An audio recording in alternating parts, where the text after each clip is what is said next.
This is Optimal Finance Daily, episode 1972. When you feel like you'll never get out of debt, things to consider, by Jackie Beck of JackieBeck.com.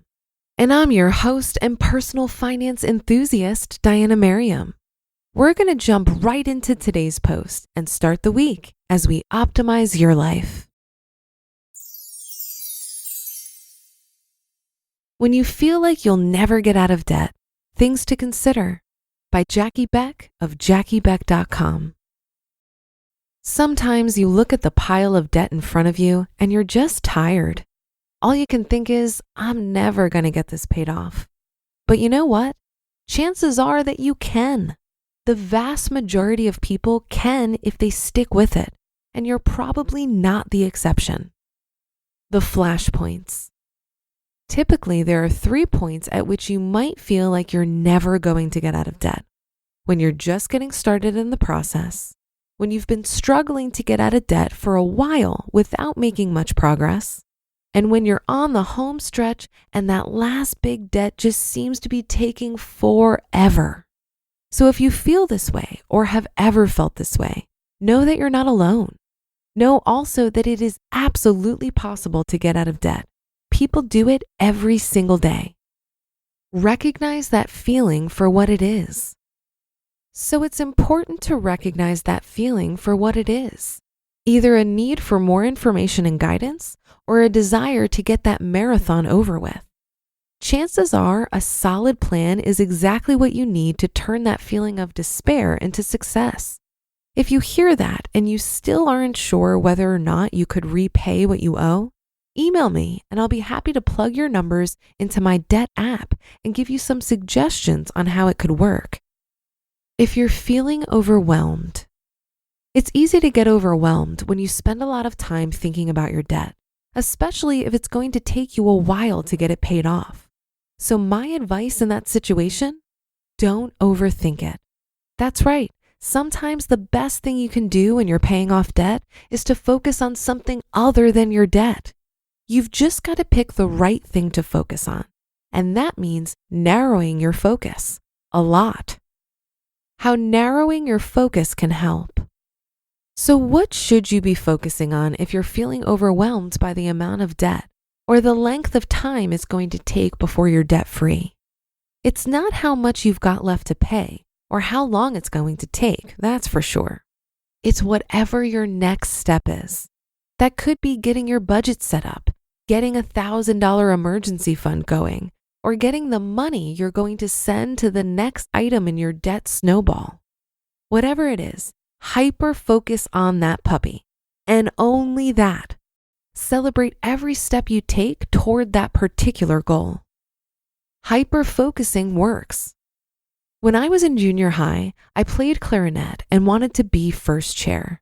The only problem was I was currently the worst clarinet player in the band, the last chair out of 13. But I had a goal. So I talked to my music teacher who told me that I could move up one chair at a time. To move up, I had to challenge the person ahead of me and play a piece of music better than them. So that first week, I worked on becoming just good enough to beat the person right next to me so I could move up one chair. If I tried to jump right to number 1, I'd have given up because that person was much, much better than me. It would have been overwhelming. But by being forced to focus on one step at a time, I ended up as second chair, only because the school year ran out before I could challenge the first chair. Getting out of debt works the same way. Just do the next step. Knock out one debt at a time on your debt snowball. Do everything you can to get that one debt paid off as quickly as possible. And if that debt is kind of huge and overwhelming like our mortgage was before we paid it off, then break it down even further. Focus on paying an extra $100 or $50 or whatever as quickly as you can. Don't look at the big picture unless you're looking back at how far you've come. Then celebrate the heck out of what you've accomplished so far and know that one day you'll be debt-free. The important thing is to keep going. If you're early in your journey, concentrate on how good you'll feel when your money is really your own And if you're almost at the end of the debt marathon, for heaven's sake, keep going. You've already proven to yourself that you can do it, so don't let up now. If you can, put on some extra speed instead by selling something or taking on a bit of extra work. Recognize that feeling for what it is, being tired, and concentrate instead on the finish line waiting for you just ahead, because you can get there. You just listened to the post titled, "When You Feel Like You'll Never Get Out of Debt, Things to Consider," by Jackie Beck of JackieBeck.com. This article reminded me of a conversation I had recently with a friend about entrepreneurship.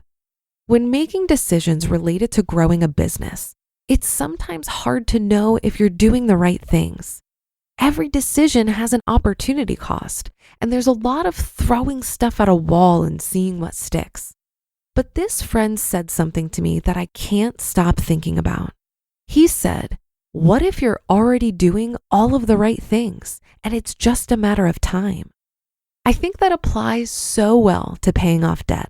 And the huge difference between paying off debt and growing a business is that you have a sense of certainty that you're doing the right things. As long as you aren't taking on more debt, and even if you're just paying the minimum payment, you will eventually get out of it. It might take a long time, but you will pay it off. Now, the more you're able to pay beyond the minimum payment by increasing your income and reducing your expenses, the more you expedite your timeline. It's as simple as that. Knowing what to do is not the biggest challenge with debt payoff. Perhaps it's more about having patience and keeping your morale high.